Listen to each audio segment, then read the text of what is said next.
afterward. Senator Garcia. Senator Gramm, well, just for the record, I don't think you knew my parents. But it is certainly good to see you here today, and I know that if they would have known you, they would have appreciated all the hard work and all the public service you've given to this great state. I frankly was going to just listen and not ask any questions, but a couple of things that you've said have moved me to just kind of wonder just where you got this impression of all inner city schools. I'm from Houston. I do have a lot of schools in the inner city, but I also have them out in the unincorporated areas. It's, our districts are large. I grew up poor in South Texas and went to what would be considered a low poverty, poor school district. I've done all right. And to me, that's what we need to strive to do, is make it the clearest path for success for every child. And I'm a firm believer in public schools. But you seem to suggest that all inner city schools are failing, and that's just not true. And you seem to suggest that all these charter schools are high performing and succeed every time. But yet we've seen so many charter schools close because they've failed or have had problems with either paying too much to their administrators or not doing something, not performing, and they shut down. And I'm just wondering where you get this impression. Well, no, excuse me, sir, I'm not through. Okay. So when was the last time you visited an inner city school? When was the last time you've actually been there on the ground to really talk to administrators and really talk to teachers and parents and students? Or is this some hypothetical case that you're looking at? Well, I'm looking at the dropout rate. I'm looking at... But have you been to an inner city school recently? No, the answer is no. It's been quite a while since I've been in school.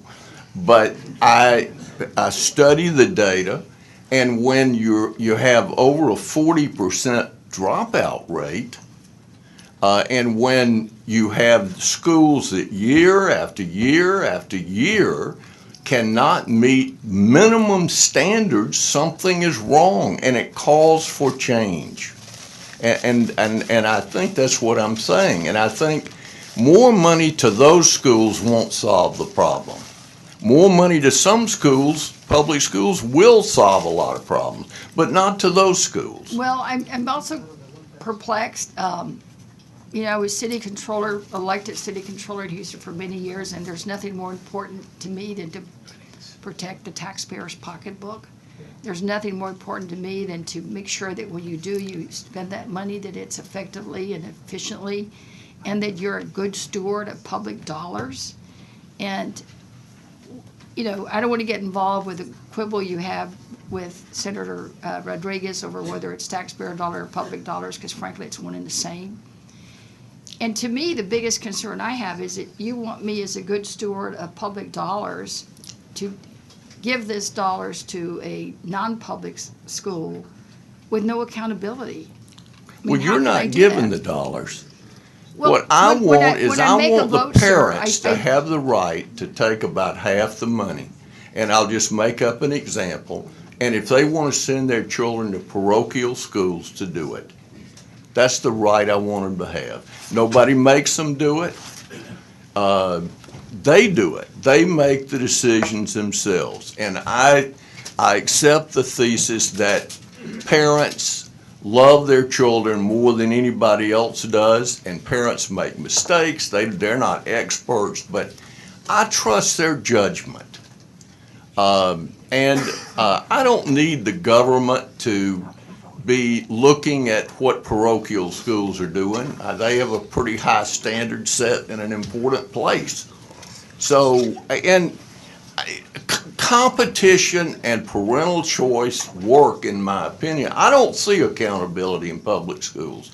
I read in the New York Times of teachers that have been accused and convicted of all kinds of misbehavior that are still on the payroll. Well, sir, I just don't see accountability in public education. With all due respect, I'd rather talk about Texas schools, and unless you tell me that the New York Times article was about a Texas public school. What percentage of teachers are fired for incompetence to me, in Texas? what I'm worried about is the public dollars and accountability for those.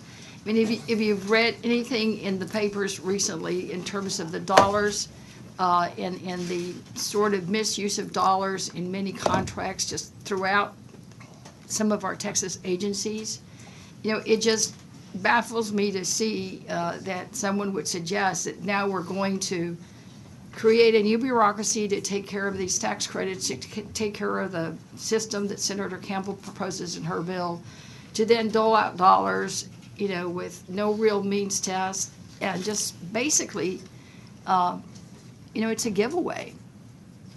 It's their money, Senator. How are you giving Well, it to them? You're giving it away because it's not in the public coffers, sir.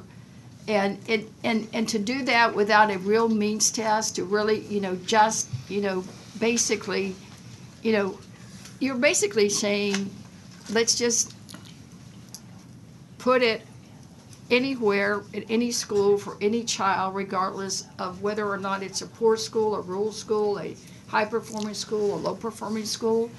I just think it would be without any accountability, and it's unacceptable. Well, you thank didn't for means coming. test So thank you for taxpayers when coming. you No, collected their Thank you for coming, money. and I really do appreciate your comments. And I do again sincerely, thank you for all your service. Well, thank And let me tell you that for my parents, education was the most important thing. And they made sure that all their 10 children graduated from high school. And we grew up poor, picking cotton and having to do things around the farm. But they always made sure we went to school. Well, Thank you, sir. I'm not sure. One of the things that worries me, and I'll hear you, Senator, but I'm not sure if I were growing up today and we're going to the schools of today, I'm not sure that I would make it. When I was growing up, women had limited choices of what they could do in most towns. There weren't a lot of women that were bank presidents or doctors, and the really talented ones were teachers. Now, of course, we have equality of opportunity, and women do everything and are taking over everything, and it's just as well because we didn't do such a good job when we ran it. But the point is, I think public education is much worse today than when I was a child. And I'm not sure that somebody like me wouldn't end up not breaking out today if they were stuck in the public schools we have. I just think they're very different than the schools I went to. Thank you very much. Senator Huffines? Thank you, Mr. Chairman. I appreciate it. Well, thank you, Senator Gramm, for coming today. Welcome to Austin, and great, excellent testimony. I certainly appreciate hearing it. Competition is what made America great. It lowers the price, increases the quality. So I have two questions for you. Do you think there's any risk in applying that to education? And the other one is, how do we get past the fear of change? I don't think it's fear of change. I think it's that the status quo has a constituency, and people defend the status quo. And I think that even though the evidence is now overwhelming, that the status quo is able to bring to bear tremendous power. The fact that in Texas, we've got 24 states that have gone further than we have in freedom is shocking to me. And what it says to me is that what has happened here is we've lost sight of what it is we believe in. And I think we need some dramatic action. And I think that as successful as Texas is, I think we could be so much more successful if we had a better system. And I think competition applies everywhere. I know you're a newly elected senator, and congratulations. But the fact that you know that 4 years from now somebody may be running against you, it makes you pay attention. And I don't know that you would if you didn't know that. Well, if you were a public school teacher in this job, you wouldn't be paying attention unless you just, somehow you had a passion that most of us don't have. That's the problem. It's not the teachers. God knows there are a lot of good teachers in public school. But I think the system beats them down. I think it beats them down, which is why if you look at the figures on children from middle and upper middle income families that become public school teachers, the amount of time they teach is relatively short. What happens? They get beaten down by the system, and the system doesn't change, and the people don't change. And we need change. Kind of sounds like politics. Thank you. Senator Rodriguez, you have a follow-up question? Yeah, because it goes to the heart of what I think Mr. Gramm is advocating, that it's choice and that the parents the student ought to be given the choice. But it's my understanding, and correct me if I'm wrong, that the schools that are using vouchers don't take every single student that, say, chooses with that voucher to go into that school. I mean, there are students who are bilingual students, there are students with special needs, there are students that charter schools don't accept, that private schools don't accept. With these vouchers. I mean, that's my understanding in looking at some of the information. And so, and given, as we have already established, that there's no accountability, then, I don't see how we can keep saying that really each student does have a choice and they can go wherever they want to go. Even within the charter system or the tax credit system, those schools can reject students that they don't want. And we hear a lot about cherry picking, about just picking the best students, the brightest students, the ones that have the most promise. Well, we can all do well with those, but, it seems to me that we have an obligation as a society to ensure that every single student has an opportunity to succeed. Look, I come from El Paso, okay, and we might as well talk about the whole border. And parts where you come from in Houston and that area, the growing demographic, Latino students.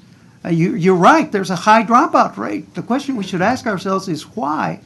Well, it turns out that as a state, we don't allocate sufficient funds for bilingual education to get certified teachers, to get the necessary resources, and to be able to equip those students with that opportunity to succeed, as based on the academic studies that I've been reading on it.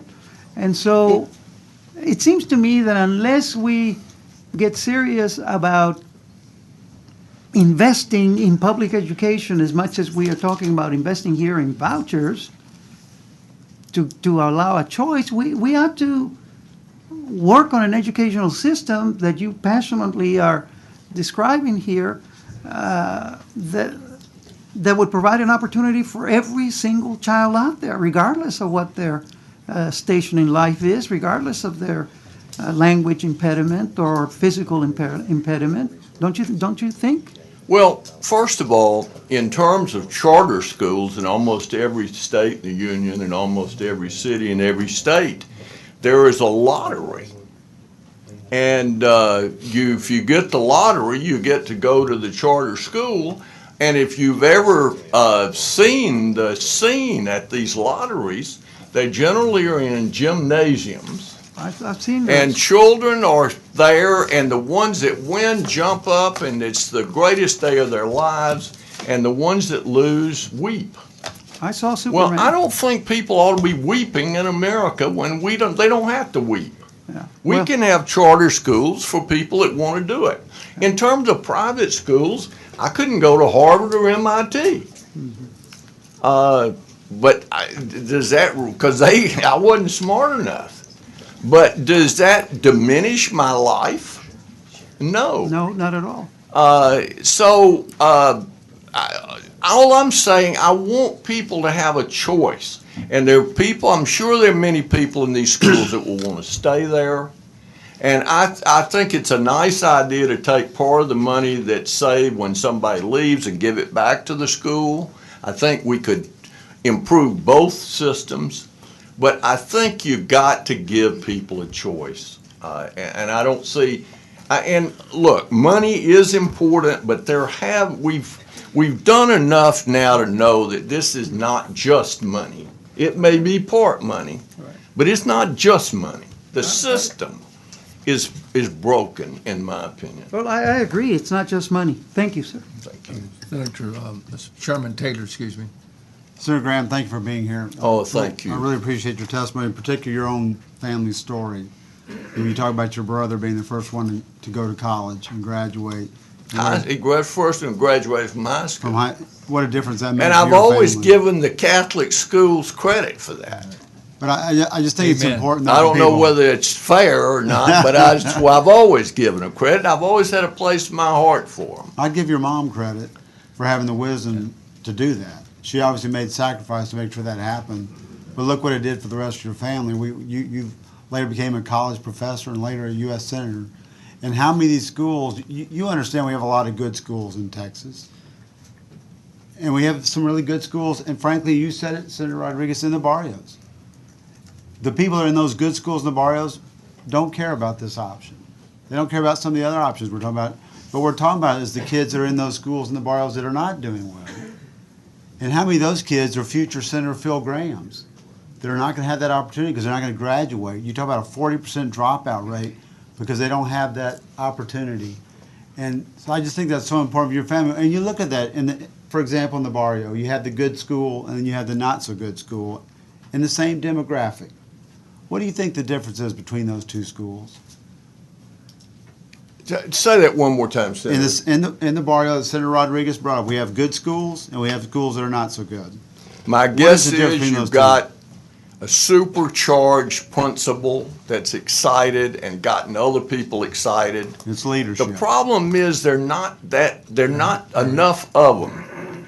And I do believe, and I do think that it's just, I guess it's part of being a Texan and an American. I believe there's tremendous talent in ordinary people. And I think if we can find a way of unleashing it, people will be happier, they'll live better lives, our country and state will be better places. And I think changing our education system is part of it. I don't think we can get to where we want to be with the system we got now. I don't think we can do it. And I think we need to quit biting around the edge and make some changes. If we then need to make changes in our changes, we can do it, but at least we're moving in the right direction. Thanks for taking all this time. I feel kind of guilty. Other people know more than I do. We're here waiting to speak. Thank you so much. Thank Thank you you, for being Senator. here. Thank you very much for your testimony.